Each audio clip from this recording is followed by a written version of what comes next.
The push to impeach Brazilian President Dilma Rousseff heats up, plus the Colombian government vows to sit down with the ELN guerrilla group to find permanent peace in the country. Thanks so much for joining us for teleSur's English. I'm Coddy Weddle, and this is From the South. To begin today, Brazilian President Dilma Rousseff, she remains under fire as the opposition continues to seek her impeachment. The president warned that if impeachment efforts against her continue without any proof of wrongdoing by her, the opposition would be trying to stage a coup.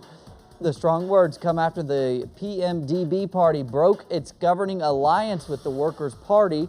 Now, if President Dilma is removed from power, the PMDB leader, Vice President Michel Temer, would become Brazil's head of state. And in the face of growing concerns over the political situation in Brazil, the United Nations Secretary General has advised all parties to seek a peaceful solution. Any political instability in Brazil will be a source of concern for us. Therefore, I'm asking Brazilian political leaders to have very harmonious, smooth solution out of this. I know it's a challenge, but I think they can.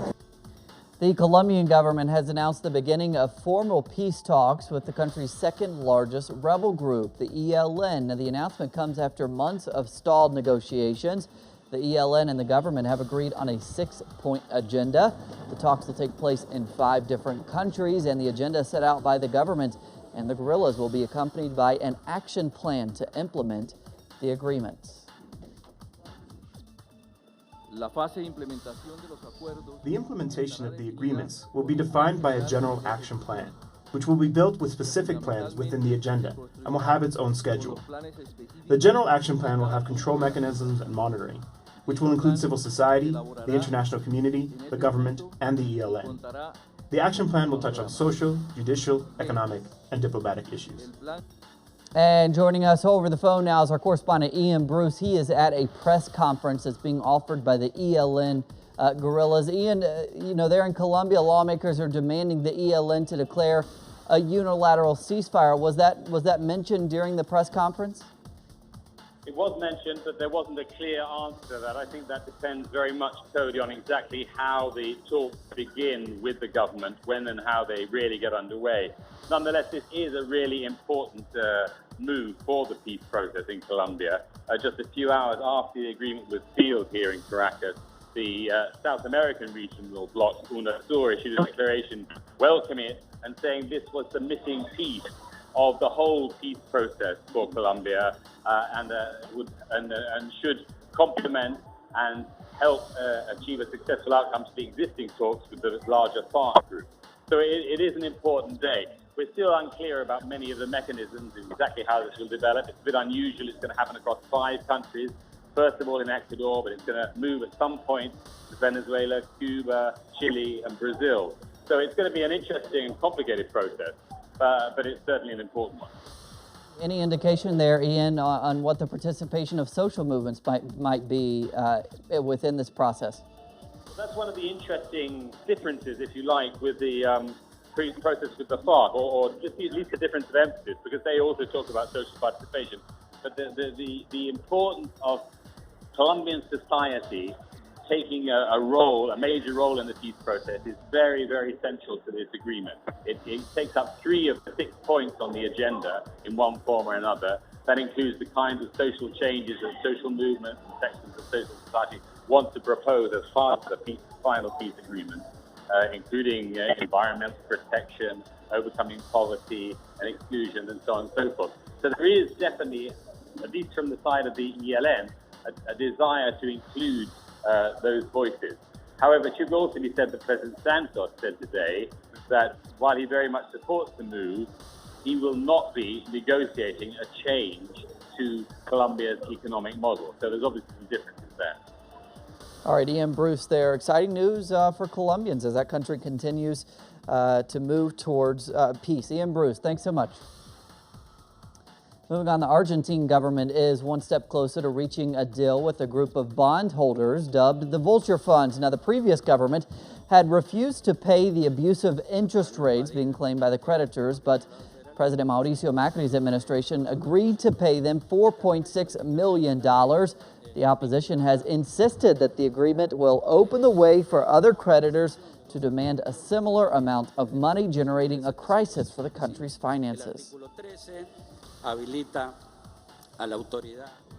And the Argentine Supreme Court refused to intervene in the case against indigenous leader Milagros Sala, who has been in jail since last January.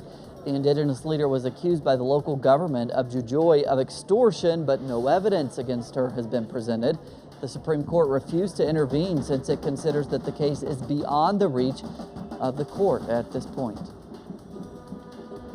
The opposition-led Venezuelan parliament is defying the government and generating controversy. In a second debate, the parliament approved the opposition's amnesty law, which would pardon crimes such as arson and vandalism occurred in February of 2014.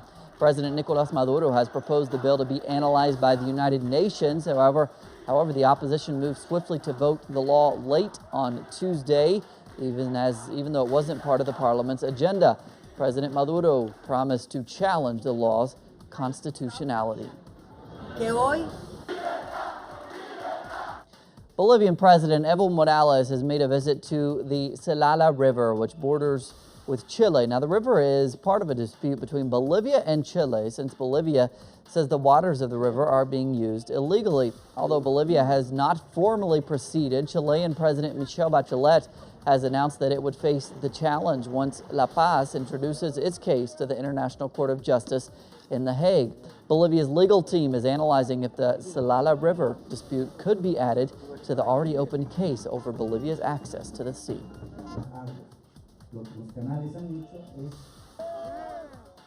And dozens of undocumented migrants were detained by Peruvian authorities at the Amazon region at the port of Iquitos. The migrants came from Cuba, Haiti, and Africa. Authorities believe they were victims of a human trafficking network operating in the region. Concerns are growing in Honduras as the government is being accused of targeting indigenous communities opposed to mining and energy projects. Now, the head of Honduras's Human Rights Federation, Berto Oliva, warned of the government's role in the violence. It's because of the lack of response from the authorities themselves. It's because the local authorities are the ones that are attacking the indigenous organizations. These families, these people, this community have been denouncing this since the beginning of the year. We already organized 2 press conferences to voice our concern. Only last year, 20 of the organization's leaders and local activists were assassinated, and there has been no investigation. The United States presidential race continues as the candidates from both parties head to the state of Wisconsin ahead of the primaries that are scheduled for there. Our correspondent Bianca Perez now gives us this update. 2016 presidential candidates headed to the state of Wisconsin to continue their campaigns prior to the state voting. Wisconsin will be voting on April 5th, and there are 42 delegates up for grabs for Republicans and 86 delegates for the Democratic candidates. Republican frontrunner Donald Trump was received by a group of protesters chanting, "No hate in our state." These protesters, of course, are a series of protests that have followed the frontrunner throughout his campaign in the country as he continues to spew a rhetoric of hate and xenophobia. Bianca Perez, teleSur, Washington, D.C. The European Court of Human Rights has ruled in favor of British prosecutors in the Jean Charles de Menezes case. Now, according to the ruling, the court says British prosecutors were right not to charge police officers involved in the shooting that took place 11 years ago. Now, officers thought de Menezes was a suicide bomber they had been tracking. De Menezes, a young Brazilian man living in London, was shot by the police 7 times. The ruling buries the family's attempt to hold the government accountable for his death. French President François Hollande has abandoned his controversial plan for constitutional reform. The proposed reforms come in the wake of those November 13th attacks and included the right to strip convicted terrorists of their French nationality, as well as extending state of emergency declarations. The reform bill shook his cabinet and stirred anger among the French population. Today, 4 months later, I can see that the National Assembly and the Senate have not been able to agree on a common draft, and a compromise seems to be out of reach. on the definition of stripping terrorists of their nationality. Brussels has decided not to reopen its international airport after the bomb attacks that wrecked its departure hall there. Tests on the repair work were conducted on Tuesday to identify if the work was satisfactory. However, no date has been provided for when services there will resume. The president of the European Investment Bank, Werner Hoyer, and ambassador of India to the European Union, Manjeev Singh Puri, signed a loan agreement worth $26 million earlier today in Brussels. Now, the loan is to support the building of a mass rapid transit system being constructed in the city of Lucknow. It is intended to be environmentally sustainable and reduce traffic. Is now coming to an end. I would like to thank you for your attention. Myanmar's new government has hosted a dinner at the presidential palace to celebrate the country's first president without military ties in more than half of a century. Hien Kwal, a close friend and confidant of Nobel Peace Prize laureate Aung San Suu Kyi, was sworn in earlier this morning. Now, Suu Kyi, who is barred from presidency, aims to demilitarize Myanmar's politics, although she paradoxically needs the support of the military to do so. Under the current political system, the armed forces are guaranteed 3 ministers and control of a quarter of parliamentary seats. Palestinians and Israeli Arabs have celebrated the Day of the Land. Now, the date commemorates the killing of 6 Israeli Arabs in 1976 during a protest against the confiscation of 2,000 hectares to build Jewish settlements in Palestinian land. In Gaza, they have unveiled the longest mural in the world. With more now, we turn to Noor Harazin.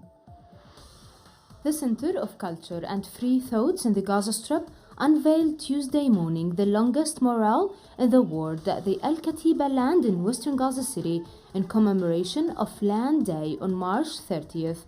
About 300 Palestinian young artists participated in the creation of this art piece, which measures 2,300 meters long, and it is expected to hit the international record for the longest mural by 150 meters.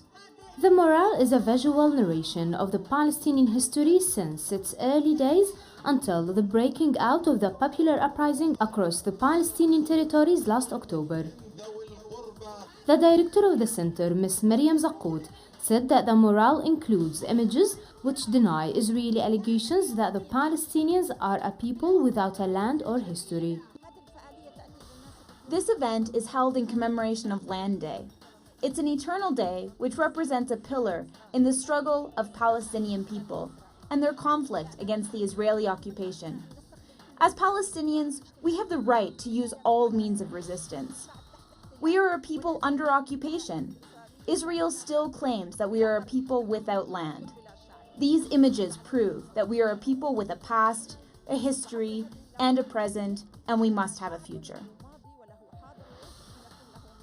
On March 30th, 1976, Palestinians demonstrated from across Ras al-Naqoura in the north all the way to the Al-Naqab in the south against Israel's confiscation of about 2,000 hectares of Palestinian land, which it planned for the establishment of new Jewish settlements. The day has since been commemorated annually as Land Day, Yawm al-Ard, with collective anti-colonization actions in the occupied Palestinian territories and in the diaspora. Noor Harazin, teleSur's TV, Gaza. Members of Libya's UN-backed government of national accord arrived in Tripoli earlier today. The UN-backed government did so, defying threats by rival factions, which warned they were not welcome there.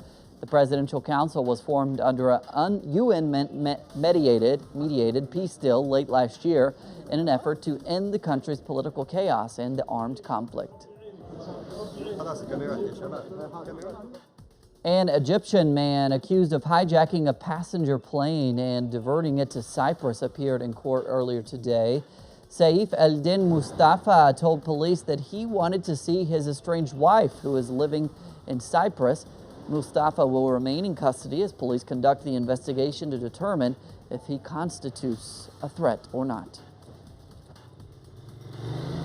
The suspect presented today before the court, and he will stay in custody for 8 days.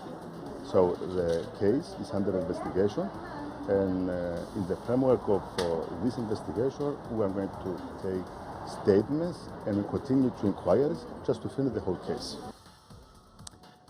International hacktivist group Anonymous has launched a cyber attack on the Angolan government's websites. They say the attack is in retaliation for the government's imprisonment of 17 youth, including a local rapper. According to Anonymous, the sentencing is, quote, a violation of human rights.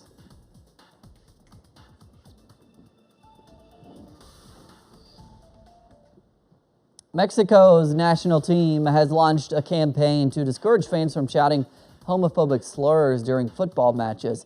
On Tuesday, the Mexican Football Association launched a campaign designed to combat homophobia in the soccer community. The campaign, called Abrazados Fútbol, or Embraced by Football in English, is the most vocal condemnation of homophobia yet made by the country's governing body for soccer.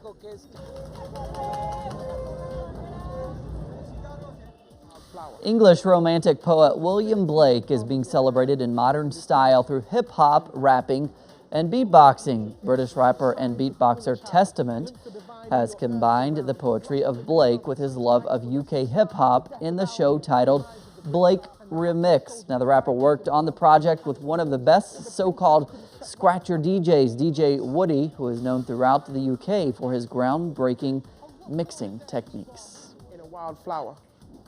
Hold infinity in the palm of your hand. And that's what we're covering on this Wednesday. Thanks so much for joining us. Plenty more on all of those stories and others at our website, telesurtv.net/English. We'll see you back here tomorrow.